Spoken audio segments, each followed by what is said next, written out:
name is Gemma and I'm the CEO and co-founder of Seed Waikato. I use she, her pronouns and I'm coming to you live from Kirikiriroa in Hamilton.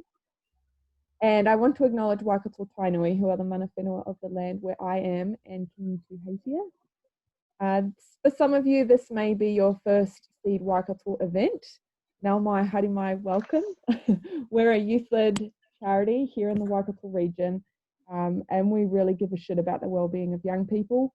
We create opportunities for young people to be able to connect and learn new things, and shout out to you for carving out that time tonight to do just that. Our organisation is powered by an incredible group of volunteers as well, some of which are here tonight, so shout out to you. This session is going to be recorded, so if you're not comfortable with your name or face being recorded in this session, I encourage you right now to change your screen name or turn off your video or both. For everyone else, we encourage you to keep your camera on. This helps build connection. Tonight's workshop is moderated by Louise Hutt. So if you have any anonymous questions that you would like answered, please do send a direct message to Louise or myself and we can ask those questions or post them on your behalf. If you have a question as we go tonight, feel free to just post it up in the chat comments. Now let's get things going. I'm going to hand over to our legendary partners at ASB.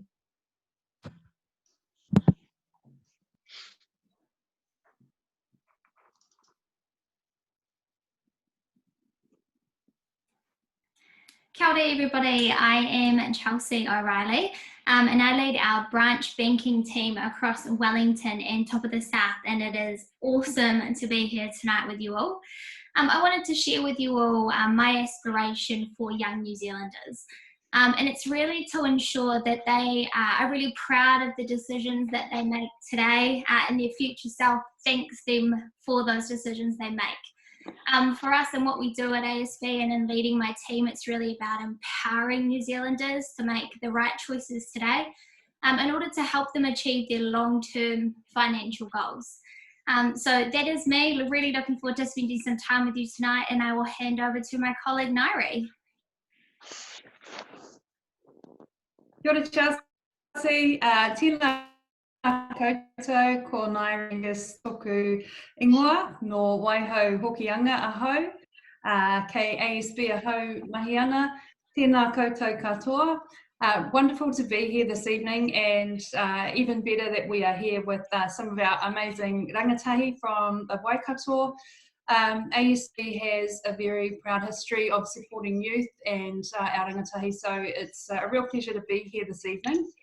I suppose one of my aspirations is to build belief in every one of our fellow Kiwis, particularly our rangatahi, about the ability to carve out a life for yourself and for your whānau and for those who you care about, and to actually take control of your finances, because it's such an incredibly important element of not only our financial well-being but also well-being overall. For, in order for our societies and our communities to thrive, we need people to have real independence and the ability to, I suppose, make a contribution in a way that's meaningful to them and meaningful to our community. So financial well-being, financial literacy, and sort of taking control of your money and everything that matters to you is really critical in that.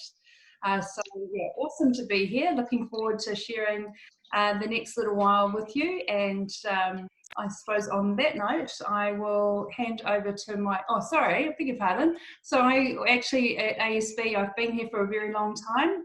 And I've kind of worked in lots of different areas, but at the moment I look after both our Northland and West Auckland regions in terms of our branch banking presence. So have got a really amazing team whose job it is to help to educate and support our customers and communities across West Auckland and Northland.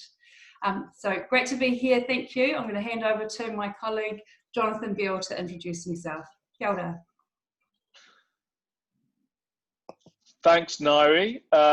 Lovely to be here and speak to everybody. I'm in Auckland on the North Shore, and we seem to be having a massive rainstorm at the moment. So if I cut out and you can hear some stuff in the background, that's the rain. My name's Jonathan Beale. my official title is General Manager of Wealth and Insurance. What does that actually mean? Well, you can tell from the picture, I'm obviously the young, cool guy of the gang tonight. So my role is to make sure that customers get the right advice around all their wealth and insurance needs, and that we have products that suit what people need.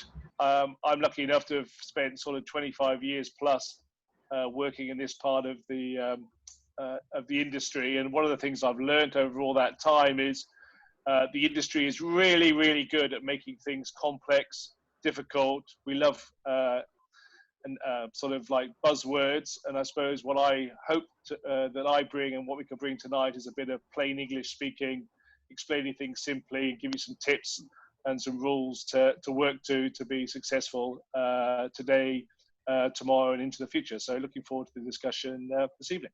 I'll hand over to Tarah.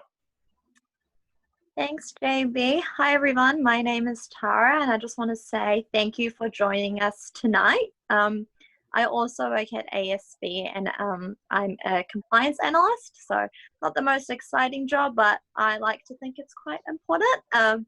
I just make sure that all of our business policies, processes, and with the law and regulation. I guess my aspiration for young people, and including myself as well, is I want us all to feel empowered by our finances and not feel so debilitated by them. As often when I go out with my friends, you know, we always are kind of complaining about our finances. And I think going to workshops like these has helped me personally on what, you know, tangible steps I can take to manage my finances. And I hope you walk away from this tonight with the same kind of thoughts. I'll also hand over to Po, who is our last speaker tonight as well, to introduce herself. Thanks, Tara. Hi guys, I'm Po. I suppose opportunities to speak with you guys is really important to me. I'm a Hamiltonian born and raised, so talking to you guys is actually really good in terms of pulling on heartstrings for myself.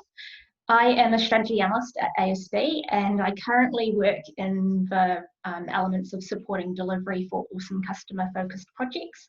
And in terms of the aspirations I have for young people like yourselves is the idea that we can be the generation that live life with lots of choices and financial freedom.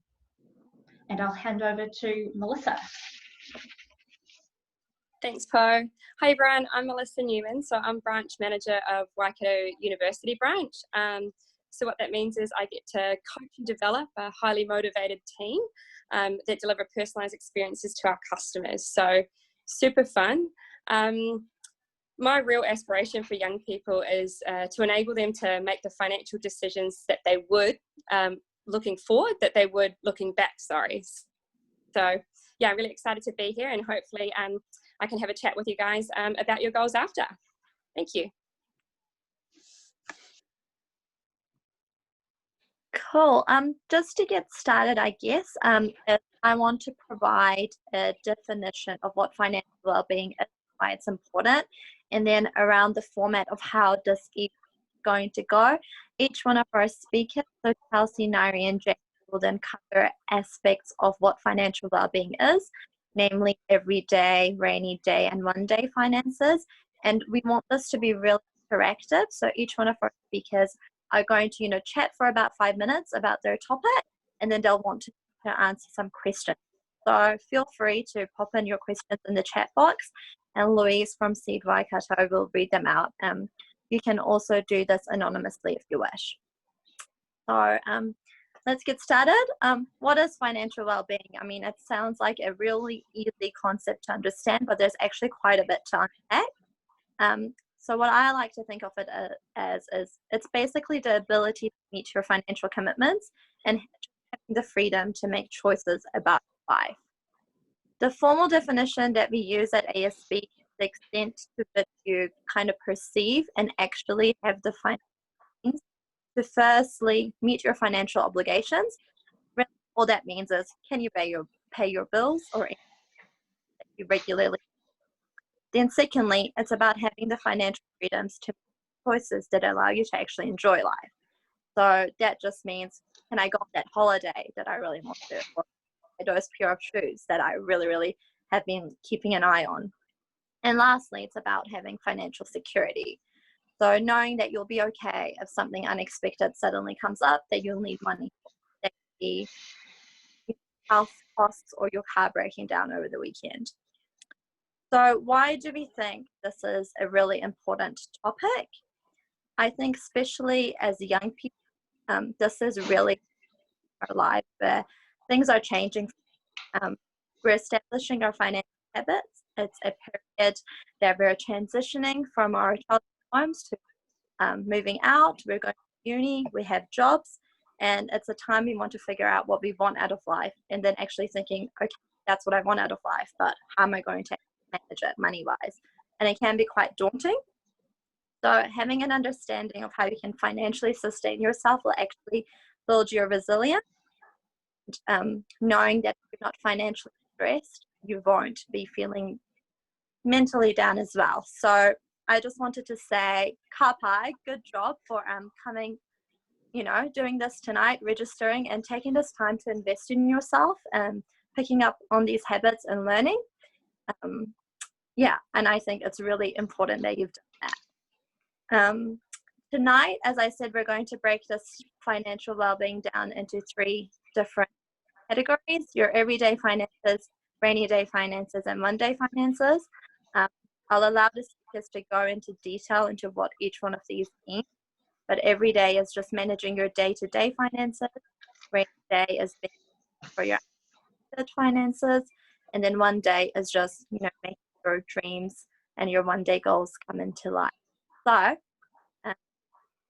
I think that was a really, really fast breakdown, but I'll pass it on to Chelsea, and she's gonna kick off on every day. Hello again, everybody. So yeah, we're going to start with every day, and as Tarah mentioned, it's around managing your day-to-day finances. And for me, every day, I keep coming back to this word comfort. And it's about making sure that by managing your everyday finances, you feel really comfortable day in, day out, week on week. And it's knowing that your bills are paid no matter what. And knowing that you don't have to necessarily count down the days till your next payday. And I know we've all been there. And so you can see up on the screen, we've got an example, and this is my mate Christy. And Christy's thinking at the moment that I don't seem to have any money left. What should I be doing differently? And I don't want to worry about money, and I don't want to be counting down till my next payday. And I think it's fair to say we've all been in Christy's position. I know I certainly have. And so tonight we really wanted to, as Tarah mentioned, make this as interactive as possible, but make sure that we also are sharing some personal examples. And I definitely have some to share tonight around how I've really worked to manage my everyday expenses. And one of the messages that came through and a number of times as you guys RSVP to tonight's event was around everyday and managing your everyday expenses so that you do feel more comfortable with your finances. But it was also around that budgeting piece. And I think about everyday banking, and I think that probably the number one thing that I take back to everyday banking and making sure that you're managing finances on a daily basis is the importance of a budget. So I really wanted to start there tonight. Now, one of the things that I've learned is that a budget doesn't have to be fancy. It doesn't have to be on a fancy Excel spreadsheet with a whole lot of colours. And there's actually a lot of tools available out there to help us get started with this budgeting piece. One of the fantastic tools that we have available for us, and we're going to go through that in a bit more detail later on tonight's call, but it's around the Financial Wellbeing Survey, which is a tool that we have available to help ASB customers, but actually any New Zealander, start that budgeting piece. Other really important tools that are available to all of us is sorted.org.nz, and they have a fantastic platform for you to start this process on. But when you're thinking about budgeting, the first thing you need to consider is what's your income. So what's coming in on a weekly, fortnightly or monthly basis for you to, it's your starting point, right? And then when you think about your budget, you need to start to think about what are those fixed financial commitments. And I like to think of them as my non-negotiables. So every fortnight when I get paid, there's a number of things that have to come out of my account. And so that's things like your food, that's your power, that's your internet. For many of us, it's rent. For some of us, it might be a mortgage or a home loan. And so those are those things that absolutely need to be accounted for. So you sort of start to take them away from your income. Then there's also those things that I like to call those nice to haves. For me, it's coffee. And I'm not a coffee every day kind of girl, but I'm a coffee twice or 3 times a week. And for me, that's really important. And it just helps me, A, get through the day. But B is one of those nice to have things that I have in my life. And so when we think about budgeting, there's, I think, a really important aspect to making sure that you budget for those things that are still really important to you. And it might be going out with some friends or family once a week, might be going out to the movies, but making sure that within our budget, we've allocated some funds to still, you know, enjoy life and get out and about. So when you think about those nice to have things, one of the things that's really powerful when you're doing your budget is to have a look through and think about on your statement, and sometimes it's not a good thing and not a nice thing to have a look at where you've been spending your money over the last couple of months. And for us right now, it's a little bit different to day-to-day life pre-COVID. But have a look through your statement and really break down where it is that you're spending your money. How much of it is being allocated to those fixed financial commitments or those non-negotiable things we talked about? And then have a think about what is currently being spent on those nice to haves. For any customers that are ASB customers, we do have a tool available on our website, and it's called Track My Spending. And a lot of other banks have something really similar where it allows you on your internet banking to spend some time coding the transactions that are going through your cards. Any type of application or ability to do that, and just to spend some time in your statements to go through and really understand where it is you're spending your money, allows you pretty quickly to see where it is all going. So really taking into account what are those nice to haves, what are those fixed financial commitments, and then where do you land with that budget? So the number one thing you need to ensure is that the fixed financial commitments are absolutely taken care of, and then having a look at what's left over for your budget and what you would like to allocate to those nice to have things. And there are a couple of things that I've learned along the way that I wanted to share tonight as well.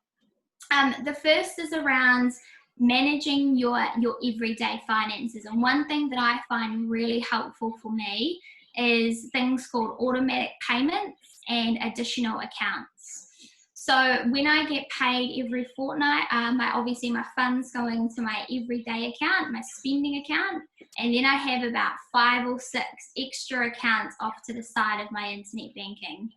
So in the morning, when I wake up tomorrow morning, I have automatic payments that come out which pay into my different types of accounts that I have allocated for those fixed financial commitments. Everything that I have left when I wake up on the morning after payday is my spending money, is my play money, is my nice to have money. And that allows me on any given fortnight across the pay cycle to know exactly what it is that I'm dealing with, and that I can spend freely without needing to worry. That way, and I found that was the best way for me to manage my everyday finances, because it let me know that my payments had gone out and my fixed financial commitments or those non-negotiables were paid every fortnight, and what I had left was what I was able to spend. Another trick or tip that I have is to unsubscribe from online shopping emails.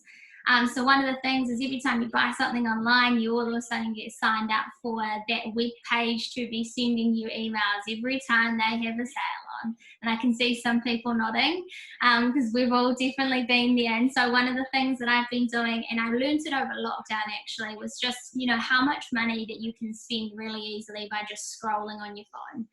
So I've just gone through more recently and unsubscribed from all those emails. So helps you in 2 ways. The first is I've been saving some money, and the second is that my emails are actually, I don't get very many of them anymore. So it's a good way to clear out your life in that aspect as well. The third thing I have is just around your budget, is that if it is on a bit of paper, I literally use a pad and a pen and a calculator. But whatever your budget is and however you like to make that work, revisit it. So if you do your budget and then you're finding that actually things are starting to get a bit tight again, and maybe I am taking more of those nice to haves than I need to, just go back into your budget, have a look back through again and have a look at your income. Have a look at obviously what you've been spending your money on, and just revisit it. What you might find is that your behavior has kind of started to slip back into what you used to do, and just by simply having a refresh of it and thinking back to actually what is important, you'll soon see that you start to kind of fit back into that budget and you really stick to it. So definitely revisit it on a regular basis. One thing I found during COVID being in lockdown was we had to buy our own food. And one of the things I established pretty early on was the importance of a food shopping list. And it sounds really simple, but it's really, it makes a huge difference to how much you spend food shopping every week. And then the other important piece is when we think about those fixed financial commitments, so the things like your internet, your power, some of us might have gas, some of us might be paying off some phones or your cell phone bill, your data bill. Make sure you shop around. And I think that's really important. So shop around and have a feel for what's out there and negotiate. You can absolutely negotiate with the likes of your telecommunications companies. I won't name any names. But definitely have conversations with your providers and just make sure that you are in fact getting the best deal.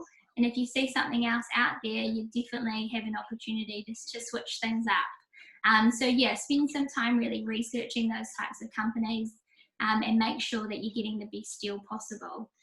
So those are a couple of my tricks. I think, as I said at the beginning, it's really important to come up with your budget first and foremost. And if budgeting isn't for you and you maybe haven't done it before, there's lots of awesome tools out there to start that process, and make sure that you continue to revisit it. But Louise, I think, as Tarah said at the beginning of the call, really keen for this to be as interactive as possible. So I wanted to head to you to see if there were any questions that had come through. Yeah, absolutely. I want to say that unsubscribing from emails is a great tip. I have done that. It is very valuable.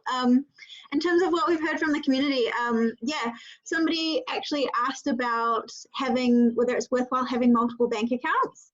So you've touched on that a little bit already. Perfect. I guess another question that we've had in sort of multiple different forms is if you've got a big expense coming up, maybe you want to buy a new car or you want to save up for something really special, versus like things like paying down existing debt or even like paying off your student loan, where do you kind of sit with that? Yeah, really good question. And it can be really hard to figure out what's the best way forward. I think there's a couple of different ways to look at it, particularly with your student loan. I think it's always important for us to remember that our student loans are interest free. And so you're not being charged anything to owe that money. And so one of the things that I tried to work on, and it used to stress me out a lot knowing that I had a $30,000 student loan sitting there. But at the end of the day, if you've got other lending that you owe, for example, credit cards, you might have some higher purchase, your GE, GEM type cards, and you might have a personal loan, for example, they can often be at quite a high interest rate. So when you're thinking about how do I prioritize which lending to pay off, always start with prioritizing the one that has the highest interest rate. And I think the other thing to remember is that there's what we call minimum repayments on any type of lending, and then you can also make extra repayments. So the difference between making a payment $5 or $10 extra a fortnight or a month can have a big difference to the total amount of interest you pay on that particular facility. And I think that's really important as well. So even if you can spare a couple of dollars, make sure you try to pay off those higher interest rate lending facilities first. And your student loan, as I said, it's interest free. So you can actually just let that sit there, and as you're earning, you're slowly chipping away at it. I think that's important to remember. And that third piece around how do you prioritize if you want to save for something really special? And I think that comes back to what's your overarching goal? I know one of the questions that came through was, you know, I really want to save to purchase a new car, but I wasn't sure about whether I should save to purchase a new car or pay off the existing debt that I already have. So I think it's really important to sit down and think, why do I need the new car? And is it the difference between me being able to get to my job or not? In which case it becomes a really high priority item for you, and saving for it definitely should be a priority. But if it's I want a new car because the one I've got now isn't that good, but actually it gets me from A to B and it does the job, then that's how I determine, you know, what my priorities are moving forward. Any other questions, Louise? Not sure how we're going for time, but we're going pretty good on time. But I think we've covered pretty much like all the bases on the questions we've got on everyday finances so far. So gone well. Perfect. All right. Well then, Nairi, I will hand over to you, my friend, to take us through the next section. Hey, kia ora, Anna. So thank you, Chelsea. Some really cool tips there. So I'm looking at the rainy day expenses, and what does it really mean to have sort of rainy day coverage? It's about being prepared and helping you to be in control of all of those unexpected expenses. So there's definitely a crossover here between your everyday expenses and how you manage that, and then looking, you know, further to the future for, I suppose, ensuring that you've got something to fall back on in the face of any large unexpected expenses. COVID has been, and I really need to kind of address this, because COVID has been a really fascinating event for, and I don't use that word lightly, and maybe it's the wrong word, because it's had a different impact on so many people in so many different ways. But what it has taught many of us is that, I'm going to say three things in particular for me, is that we can go without if we are forced to. We can be very resourceful if we need to be. And we can also really appreciate what we've got when we've got time to actually sit back and reflect and think about what is it that we truly need to live well. And so when you're thinking about your finances, and having gone through this COVID experience, and I mean, as I say, it's different for everybody, but if you're somebody who's been impacted in terms of loss of income or loss of employment, you know, that's a very different scenario to somebody who perhaps has just had to figure out how to work from home. So I do want to acknowledge that, but I think we've got to look for the silver lining in this. And I suppose if you take one thing away from my discussion tonight, is that mindset is really, really critical to your financial health and wealth, and in fact for your mental health and wealth as well. We are influenced by the way in which we've been raised, particularly with our attitudes to money. And there's certainly been, you know, generationally, I think, a shift in the way in which we either talk about money or that we, you know, our attitudes towards money. So I'm not saying there's a right way, but one way to look at it is to actually try and be really honest and open with yourself, first and foremost, about the financial position that you're in. And if it's not looking too rosy, then you really need to, I suppose, take ownership of that and reach out to those around you who may be able to help you in some way, shape or form. So whether or not that's somebody that you trust, who you know very well, or if it's coming into the bank and having a chat with one of our personal bankers or online, it's really important, I think, that you do take control of where you're at in terms of your financial journey, and in order to, I suppose, be able to have money and resources for the future, really look hard at the ways in which you can help yourself now. So, rainy day finances, this is all about creating good habits. And Chelsea touched on some really good tips around budgeting and actually being fully aware of, you know, what's your income, what's your expenditure, and do you have any money left over that actually you could perhaps put away so that you are in a position, if anything unexpected happens, that you can cope with those strains. The gold standard, if you're looking at sort of most financial advisors and financial advice, would be that you have between 3 to 6 months worth of income put away for a rainy day. Now, I don't think I know anybody who's got that money put away, and you know, that's a huge amount of money. I think people have come through COVID pretty well, even if they've lost their income, that, you know, that would have been a huge help. So I mean, there's absolute merit in you know, that type of advice.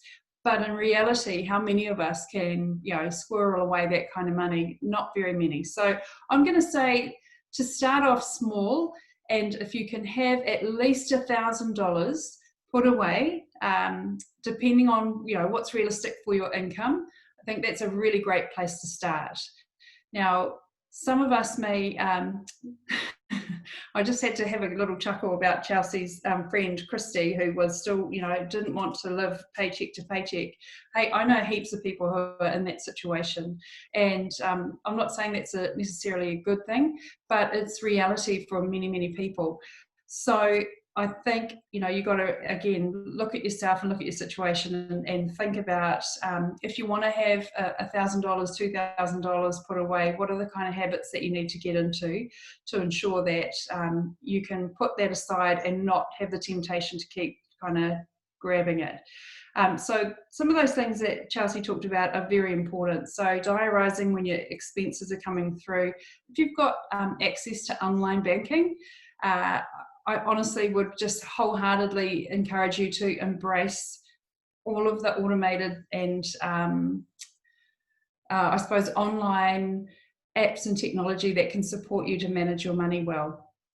Yes, there are risks, and there are risks if you are unfamiliar with you know, how to use it. So again, you need to, you know, come and access the information that we've got at ASB or your bank, depending on where you bank, because all of these services that we provide, like internet banking or mobile banking, like even Gmail, for example, you know, they will send you reminders about when your bills are due, so you can really keep on top of things that way. Sorry, I'm just about to die. Just going to plug in. Oh, there we go. So yeah, keeping on top of things like your expenses, so that you're not paying unnecessary fees, that you don't get late payment charges and all that sort of stuff. Because, you know, $20 or $30 a week, being able to put that aside, often, you know, if we use that same example of, you know, that's only a couple of coffees a week, if that's one of your treats. It's well worth the effort and the creation of a good habit to save yourself some real mental stress in the long run. So one of the ideas also about sort of managing your expenses is to pay yourself first. So going back to that idea around having a budget, really understanding, you know, how much do you have that's kind of uncommitted. That means it doesn't have to go into paying your bills or paying your accommodation, paying your food. If you've got a little bit left over, you know, figure out how much you want to pay yourself and do that first. Chelsea gave a good example of how she does that with automatic payments, and that's really cool. It's a really great habit to get into. When you make your purchasing decisions, it's really important that you ask yourself, do you really need it? And this is kind of advice like, just think of me like your mum, so or your grandma even, because this is the sort of stuff that they used to say, and I can distinctly remember, you know, back in the olden days when I was young, that my parents and my grandparents, not that my parents were that fabulous with money, but would always say, oh, if you don't have the money, then you don't buy it. So we're kind of living in a world where we've got access to credit, and some of that is really easy access, like things like Afterpay. Sounds amazing, like, oh yay, I can, you know, whatever, buy a pair of shoes or some nice jewelry or whatever it might be. Some of the stuff might be things that you desperately need, but you can get into a trap. You can get into the cycle of constantly having to be paying off debt. And debt can be a massive burden that really weighs you down. So, you know, getting to a point in your life where you can actually critically say, do I need this thing that looks all shiny and fabulous? You know, what kind of benefit am I going to get out of this? Being really critical with it. You know, making a decision, I suppose, is a really important thing, instead of just mindlessly buying stuff. I suppose it comes back to that sort of mental well-being as well.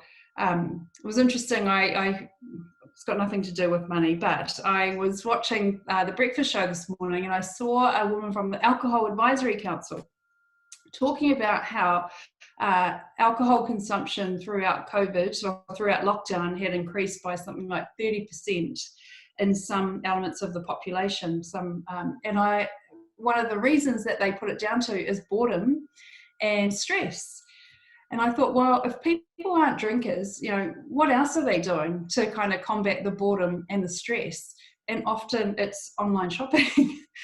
So, you know, we sometimes have these really, we have these habits that we get into to try and make ourselves feel better. And, you know, often in the long run, they can actually have a negative impact, particularly when it comes to money, and particularly if you don't have a lot of it. So really, really important that you pay yourself first, you think about what you're spending your money on, and start to really believe in yourself and know that actually creating these good habits is going to set you up for a much better future, hopefully with less debt, and hopefully with some rainy day savings that will enable you to cover any expenses, unexpected expenses, but also set you up with some really good habits. You know, a question that's come out of COVID as well that I hear bandied around a lot, which I think is worth considering, is, you know, what is your new normal going to be? So it really is a pretty a cool time for us to be able to reflect on how you survived over the last couple of months, and think about, were you in a position that you were able to save a bit more money or spend less, or you know, were there some things, some triggers that drove you to spend a bit more or do some shopping that you regretted? If that kind of resonates with you, you know, now's a good time to just really take stock and think about where you want to be, what you would love like your life to look like, and, you know, what are the steps that you could take, utilizing heaps of, you know, loads of cool resources out there. And one of the ones that Chelsea touched on was the sorted.org.nz website. Really fantastic, great set of tools and information that you can access anytime. There's also some amazing resources that are going to be provided to you at the end of this talk, which I would wholeheartedly encourage you to just have a play with and see what kind of works for you. So yeah, thinking about what's your new normal going to be, what are some of those good habits that you can start, and it's as simple and easy as Chelsea mentioned, of, you know, having a separate account, maybe one that you can't view on your internet banking, and being able to, you know, just squirrel away $10, $15, $20 a week if that's affordable. If you can afford more than that, then go for broke. No, don't go for broke. Go for gold. That's what you want to do. What else is there? I suppose the other thing is about really, you know, the importance of generating a good credit score. So that was something that was quite topical leading up to tonight, was how do you get a good credit rating, or, you know, what is a credit rating? So there's a bit of an urban myth that in order to have a good credit score or good credit rating that you need to go and rack up a whole lot of debt. And that would be, you know, the last thing that I would encourage you to do. Credit scores are really, they are important, but I liken them to a star chart that you might have, you see parents kind of using them to bribe their kids all the time. Well, we certainly do. And so with the star chart, you get rewarded for your good behavior. You might get some, get some stars, and that equates to some really good, I don't know, lollies or whatever it might be. But you do something naughty, and then those stars and those privileges get taken away. So, your credit score is kind of similar, that if you pay your bills on time, and if you meet your financial commitments, so if that's, whether that's to a bank or whether that's to like a utilities provider, like or a personal finance company, they will be feeding in that information into your credit score. But so if you pay on time, that's kind of positive reporting. If you miss payments, then that's going to be reported negatively on your score. So your score will kind of move around based on your behavior. So why is it important? Because you get the best deals when you've got a high score. So that's kind of like your little your reward, if you like, for managing your money well. And often that equates to things like lower interest rates, a credit provider or a lender, looking at your application more favorably. It's not the only thing that matters, but it definitely does have an impact. So paying your bills on time and minimizing the amount of credit you have so that you're not under financial stress and strain is really, really important. There's an organisation, a company called Credit Simple. If you wanted to check out and see what your credit score is, you can do that for free. So I think it's, let me see, creditsimple.co.nz, CREDITSIMPLE. That's well worth checking out. You know what your baseline is, and you can work from there. Cool. So I suppose when I think about your rainy day finances and finances in general, it's a bit like planting a tree. It does take time and effort. You're going to have to nurture your bank balance, and you're going to have a little bit of discipline to look after it.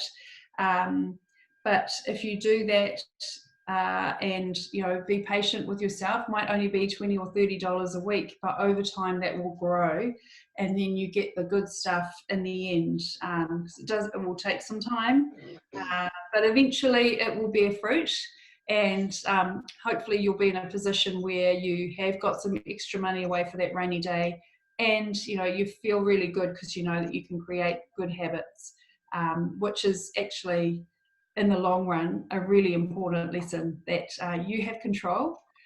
You are in control of your finances and your financial well-being, as it were, and hopefully that can build some resilience for the future as well. Okay, so that's probably enough from me, I think. Have I covered everything, or have we got any questions? I think you've managed to nearly cover everything. It's incredible. Just had one question around insurance. So if you're planning for a rainy day, and there's so many different kinds of rainy days, if you've only got, say, an amount of money, and you can put it in your savings or you can put it towards insurance, what would you think about doing? To be honest, I would try and have a really good look at all of my other expenses and see if I could do both. Because insurance is really, really important. And it's not something that, as New Zealanders, we are great at. I suppose it's one of those things that we think about as a necessary evil. You just don't know when something will happen to you. And that can be one of the biggest issues around actually, sort of damaging your financial position, is if you don't have money put away for a rainy day, so i.e., you don't have any coverage for an unexpected event, and then you don't have insurance as well, then it's almost a recipe for disaster. So I would absolutely encourage all of the audience to really reflect on, do you have assets that are worth covering? And your ability to earn is an asset, and so you need to really think about like vehicle insurance if you own a car, house insurance if you own a home, contents insurance if you have got more than sort of $5,000 to $10,000 worth of what we call personal effects. So that's all of your contents. That could be your furniture and your clothing and whiteware and all that sort of stuff. Many of us, as soon as you start flatting and that kind of thing, you start to accumulate some assets, and it's worth shopping around. So often if you do your insurance online, then it's slightly cheaper. If you do a package, then often you can get discounts together. If you're a student and you've got a student ID, then sometimes you can get some really good rates. So it's worth putting the effort in to having a look around and seeing what your options are. Car insurance, for example, even if it's third-party fire and theft, that can be as little as $15 a week, in some cases. And that's much more, it's a better protection of your investment. Well, you're not necessarily covered, but if you damage somebody else's vehicle, for example, I've seen in my many years at the bank, I've seen some horror stories where we've got young people who just get on the back foot because they didn't have the right type of cover and they've had an accident. And, these things happen. And then they're being chased for thousands of dollars for repair costs and those sorts of things. That's the stuff that really kind of sets you back and makes it very difficult to get on the front foot. So yeah, that's a hard one, because I know when your money's limited, you kind of don't want to be spending it on insurance, but you just don't know what's going to happen and what's around the corner.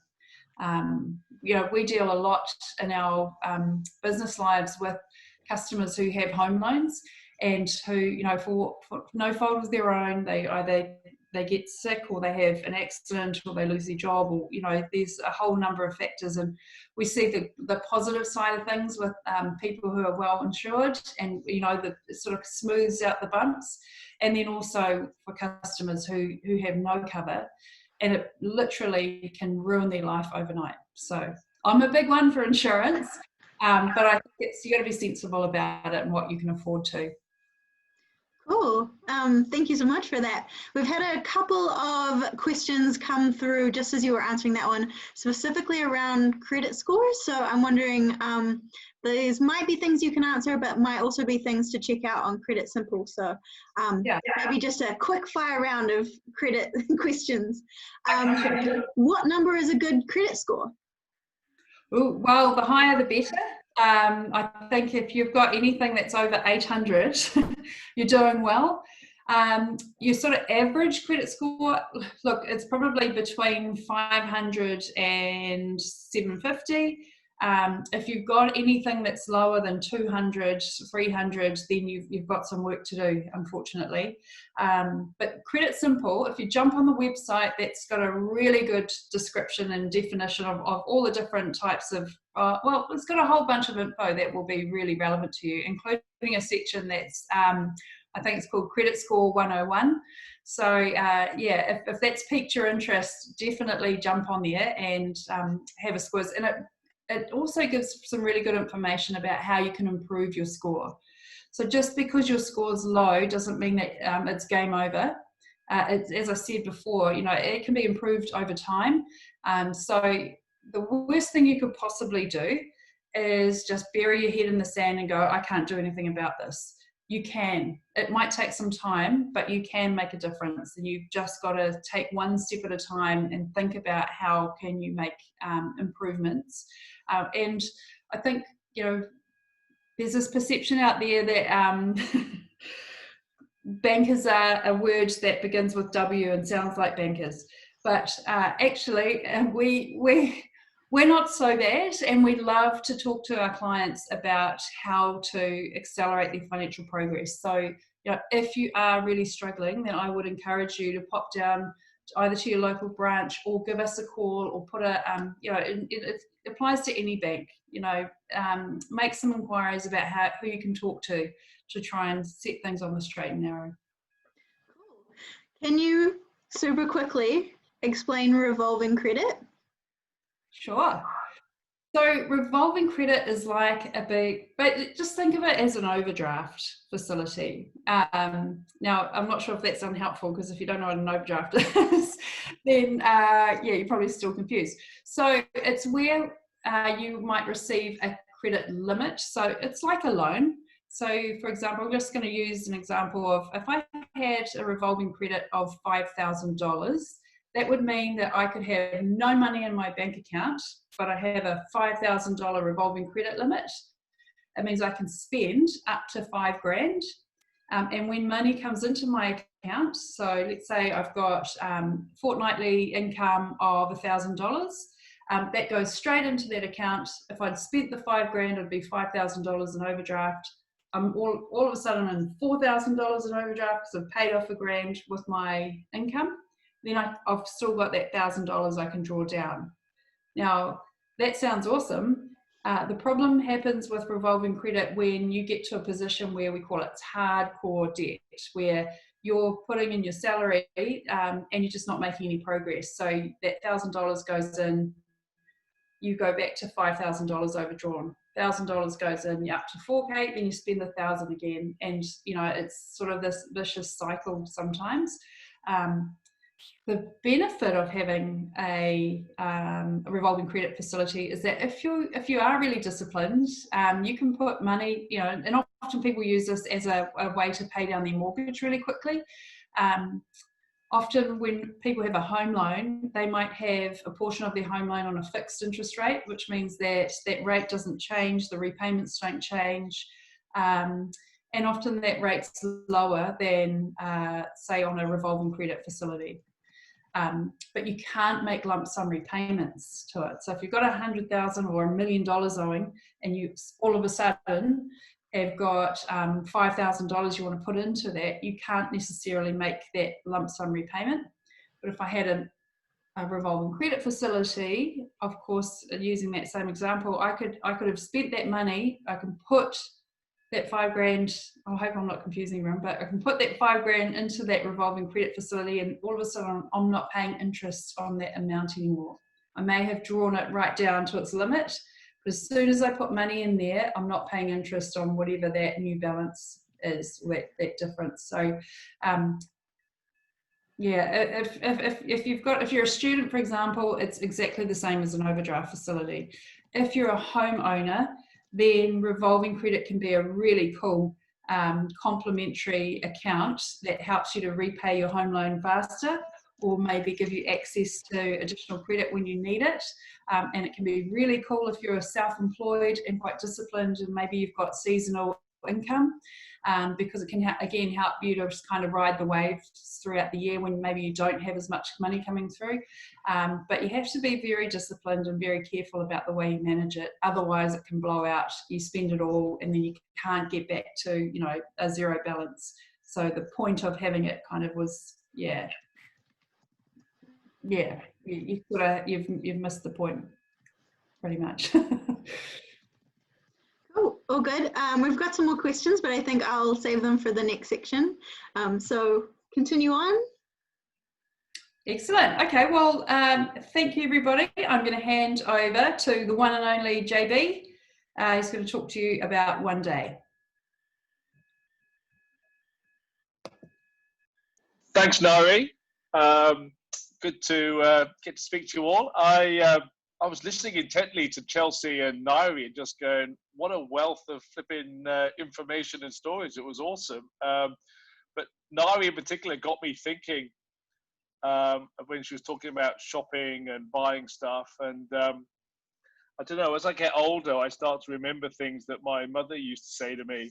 And when she used to say them to me, I never used to take a blind bit of notice. But as I get older, I start to go, actually, that was really good advice. And I remember she always used to say to me, Jonathan, you might want it, but do you need it? And I used to go, oh, and and actually, when you get older, you start going, if every time you walked into a shop or you were online trying to buy something and you asked yourself the question, like, I want it, but do I really need it? I find myself walking out of shops with nothing, which is actually a really good habit to get into. Like, it's all right going in there And I look at stuff and then I go, yeah, that's nice. Yeah. And I've got my mother in my ear going, yeah, Jonathan, but do you really need it? And that's probably saved me serious amounts of money over the years. So thanks for reminding me, Laurie. That was awesome. I'm going to talk a little bit about one day, but just before I get to one day, I just want to give you a sort of a couple of things to think about around this can all sound a bit daunting, but I'd hate to think that you're all going to sort of go away from this conversation and think, I've got to do everything. Yeah. Like, you're never going to do everything. Yeah. But one other thing I'd ask you to do is just pick one thing that you've heard tonight you think that's awesome and do that. Yeah. Because that will make a difference. Yeah. And, you know, because I think people worry about their finances and their lives and their money because they're trying to solve the whole thing. You know, it's a bit like saying, I'm going to lose weight and I'm going to start today, and you stop eating. Yeah, that's actually not the right way of doing it. And I was listening to a podcast a couple of weeks ago about this guy about diets and fads. And he goes, it's just ridiculous. You know, if you see a fat dog sitting on the ground, you don't go, oh, I've got a fat dog. I might start turning them vegan, or having different types of milk, or having these fad diets. I'm only going to eat on a Tuesday and a Thursday. You're going to say, we need to put less food in this dog and we need to take it for more walks. Yeah. Like simple planned things to do. Yeah. And I think we get caught up in all these fads. So hopefully you've heard today just some simple things to do. When it comes to every day, rainy day, and one day, they are all linked. Yeah. And, you know, you've got to remember that if you sort out your everyday spending, that's going to help you build a rainy day, and that's going to help you have some money to do something for one day. Yeah. And the thing I always try and say to customers and people is, it's your money. Yeah. It's not my money. Yeah. It's your money, and you can make all the decisions about where you spend this money or redirect this money into different accounts that you control. Yeah. So it's your money, and you can make those decisions. And I think back to about when I first came to New Zealand, and that was about 20 odd years ago. I'd heard about Fiji. I'm not quite sure where it was, but I was quite keen to go with my wife. This is like pre-kids. And we were like, well, we haven't got enough money to go to Fiji.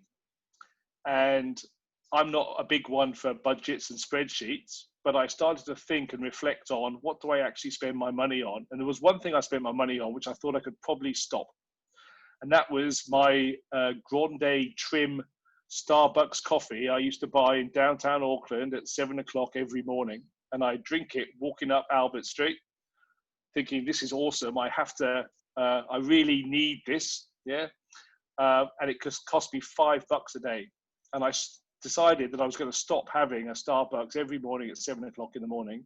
And I was going to redirect that money into my rainy day fund, start building up some money, because $5 a day is $25 a week, is $100 a month, is $1,200 in a year, which is 2 flights to Fiji and staying in a nice hotel. Yeah. And that's what I did. And all I did was give up a Grande Trim flat white that actually wasn't that good anyway, and had a lovely 7 days holiday in Fiji. Yeah. So it's easy to do if you just focus on something really, really simple. Yeah.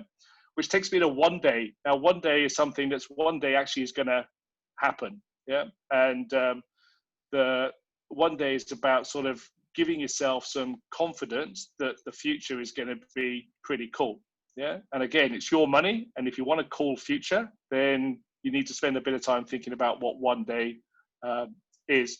And one day might be something that's sort of in the future. It's a bit longer term. It's probably more than sort of 2 to 3 years away. You know, it's something that you want to do. And it might be the example we're using. It might be you want to set up a business in the future in 3 to 5 years. It might be that car that you want to buy in 3 to 5 years. It might be that first home you want to get into, or you might be thinking, hey, I'm going to have to stop working and I'm going to need to retire, yeah, but it's all those things that are in the future, and one day, what are those going to be? And there's some simple rules about that. One is actually having a conversation with yourself about what do I want, yeah, and going, actually, what is my plan? Where do I see myself in 3, 5, 10 years? What does that look like? Because it's really difficult to start saving for something that you don't know what you're saving for. So if you're looking to start up a business, what does that business look like? What would success look like? All those types of things are going to be really key. If you want to save for your first home, where am I going to buy it? How much is that going to cost? What's realistic about the time frame that I've got on it? And I think, we've all got busy lives, we've all got things we've got to pay, and we don't really want to be overstretching ourselves and setting unrealistic goals on what we want to achieve. So sit down, have a plan about how you can actually do it in small steps. Little and often makes a big difference. And don't try and overstretch yourself about it. But remember, this is for you, and you're saving for yourself to do something to make your future a little bit better. And it's a bit like my Fiji holiday. I had to give up something, but I had an awesome time in Fiji. But you need to think about your everyday, your rainy day, and your one day. And one of the things that's happened in New Zealand 10 plus years now is this thing called KiwiSaver. And Nairi was saying she loves insurance. So do I, by the way. But I also love KiwiSaver and what it can do for people. And I get really excited to see and hear the stories of people who've saved into their KiwiSaver on their own or jointly with their partner, and they've taken money out to buy their first home. Yeah, and they wouldn't have had that money if it hadn't been for KiwiSaver. They wouldn't be in their first home if it hadn't been for KiwiSaver. And there's some real benefits to it, because you put money in, and lo and behold, your employer puts money in. Yeah, and then the government, they've cut it back a little bit, being a bit stingy, but they still put some money in as well. Yeah. And if you come into ASB and want to set up a savings account to save for your first home, the only person who's going to be put money into that is you.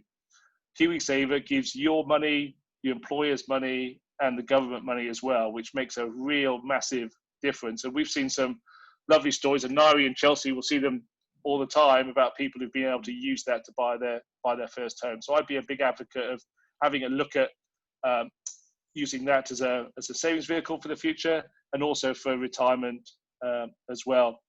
But the thing I'd sort of leave you with is, it is daunting. Pick something that's simple and easy to do. Remember that every day and rainy day and one day are all linked. Yeah.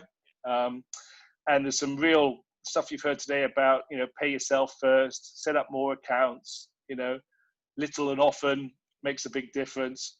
And focusing on what you need rather than what you want, and you'll be in a pretty good state going forward. But I might just leave it there and open it up for questions and how about. It's so perfect that you touched on how it's all interlinked, because that's what our first question is pretty much touching on. What is a good credit score for getting a home loan? Oh, Nairi's the credit score expert. What do I need to score, Nairi, to get a home loan? Look, to be fair, I think my advice is don't get too hung up on the credit score, because there's so many other elements that are really important to your home loan journey. And one of them, I think, as JB touched on, really, really important, is if you can save as much money as possible, and using a vehicle like KiwiSaver definitely helps your prospects. So if you, and often with KiwiSaver, you're not going to notice necessarily the money going up, because it's going straight from your employer. So it's almost cutting out the middleman and getting that money squirreled away immediately for you. The thing about credit scores is, it's the behaviors that the credit score is scoring. Yeah. So if you think about, don't worry about the outcome. Yeah. And if you speak to any, I don't really like sporting analogies, but if you speak to any sportsman, they're not thinking about the gold medal. They're thinking about what they need to do to get to the gold medal. Yeah. And if you think about, and I shared this with the team last week, when my kids come home with their school report, I don't look at the academic achievement. I look at the column that says effort. Yeah. And because if they've put in 100% effort and they've tried, that's all I can ask. Yeah. They can't be brilliant at everything, but they can definitely try, and they can try their hardest. Yeah. And that's a bit like credit scoring. The bank will look at you favorably if you're demonstrating the right behaviors and you're trying to, you're looking to try and make sure you pay your outgoings on time. You're trying to put money aside on a regular basis. You've joined KiwiSaver. You don't, when we try and phone you up, you answer the phone. All those behaviors that we look for, that's going to give you the outcome that you want. And I as Nari says, I wouldn't focus on what the score is. I'd focus on the behaviors that you need to do.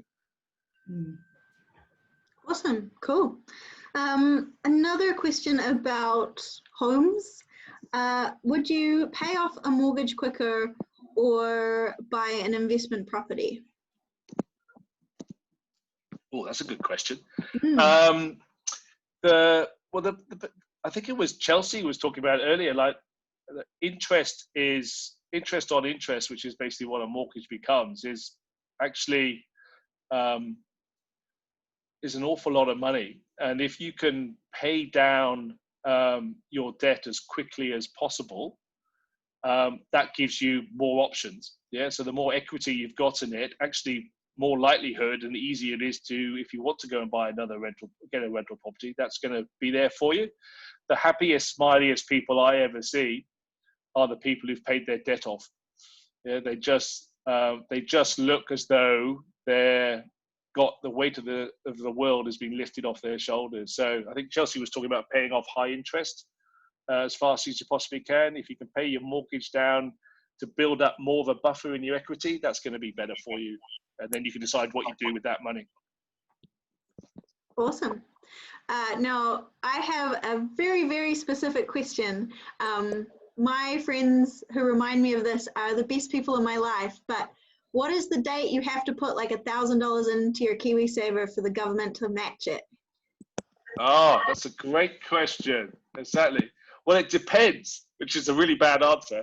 So you've got till the end of June. So if you think about the calendar year is first, I'm teaching you stuff you know, yeah, but the 1st of January to the end of December, that's what we call the calendar year, yeah? There's a thing called the KiwiSaver year, which is the 1st of July to the 30th of June, yeah? And so you need to, if you've been in KiwiSaver more than 1 year, then you've got that year where you can put money in, yeah? So let's say you joined KiwiSaver today, which I think is the 3rd of June. If you put $1,000 in, thinking you're going to get the government, you wouldn't. You would just get, because you've only been in KiwiSaver for a month, so you'd only get that allowance, yeah? But next year, when you've been in for a year, you'll get the full amount. So it's definitely worthwhile because it's, they call it, I think they call it a government contribution, but it's basically free money, which would be a much better name for it. Awesome, and there's very few things which are really free money, so.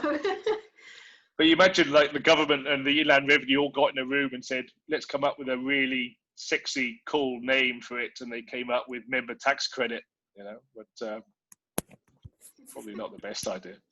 Maybe it's cool and exciting for accountants. That's what I'm. Yeah, exactly. Exactly. Yeah.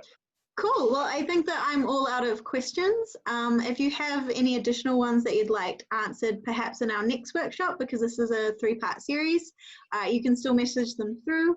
Otherwise, I'm going to hand it back over to you guys to wrap it up. Thanks, Louise. So in terms of this series, thank you very much to Chelsea, Nairi, Jonathan, and all the people who've asked questions. This has really been good in terms of the engagement as well as learning a lot. I think we all learnt what financial wellbeing is, as well as I hope we all have taken away a little bit more confidence in terms of reflecting on your financial wellbeing score, completing a survey, and beginning to start your journey to improve your financial wellbeing and establish some savings habits. So as JB said, it's all about starting that first thing, choosing something to start on. So what you can see on the slide here is just some key takeaways that we're keen to share with you. We'll also share these slides, so we'll send those through to Louise to send through to you. But we're really wanting to encourage you to just pick something and get started, because that's the first step. You've got to jump in there, and then hopefully everything will slowly just truck along as you go through. So the first key takeaway is getting to know what your financial wellbeing score is, and Chelsea touched on this in her talk about financial wellbeing survey. So basically this helps you to reflect on your current financial wellbeing, the attitudes you have with money, and it's really quick and easy. It's a 5-minute survey, you answer 10 questions, and your responses are all completely anonymous. So make sure that you're honest with yourself, because that's the key to knowing where you need to start working on. The second takeaway is all about exploring your spending, and as JB and Nairi touched on, it's about looking at your budget, understanding what your current spending habits are, and let's say you measure that for a month or a fortnight. And this is a really rewarding element of where you can sort of take control of how you want to spend that money. So as JB and Nairi mentioned, pay yourself first. It's having that mindset to go and say, believe in yourself and establish those financial habits for yourself. The third takeaway is our financial wellbeing guide. So we'll also share this with Louise, and she'll be able to share it with you all as well. This is basically a one-pager that outlines all the tips and tools to help you with all your different ideas around one day, rainy day, and every day. So as JB also alluded to, they all interlink and they're all interdependent. So make sure that you're just focusing on something and staying on top of your everyday first, followed by your rainy day, and lastly your one day. And hopefully Louise will talk to you in this next as well, but in 2 weeks' time we'll be doing another follow-up session, a workshop, and this is an opportunity for us all to share our journeys so far in terms of what we've learned and things we can share with others in terms of tips and tricks. So in the meantime, what we would like to do is to introduce you to Melissa, and Melissa is our Waikato University branch manager, and she'll just give you a little bit of an intro to how she can help you during the next 2 weeks. Over to you, hey Melissa. everyone. Thank you. Yeah, look, I really encourage you to reach out. We've had some great tips from some wonderful inspirational speakers. So I'm not too sure is my details being passed on, but yeah, really encourage you to reach out and see what we can do to help you. Thank you. Thank you so much, Melissa, and thank you so much to the team at ASB. This has been a really cool conversation diving into financial wellbeing.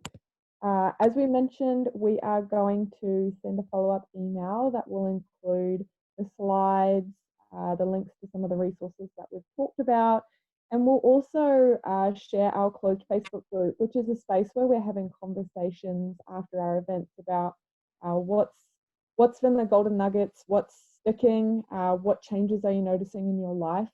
So we encourage you to join the conversation in there. We also will have a survey that will go out.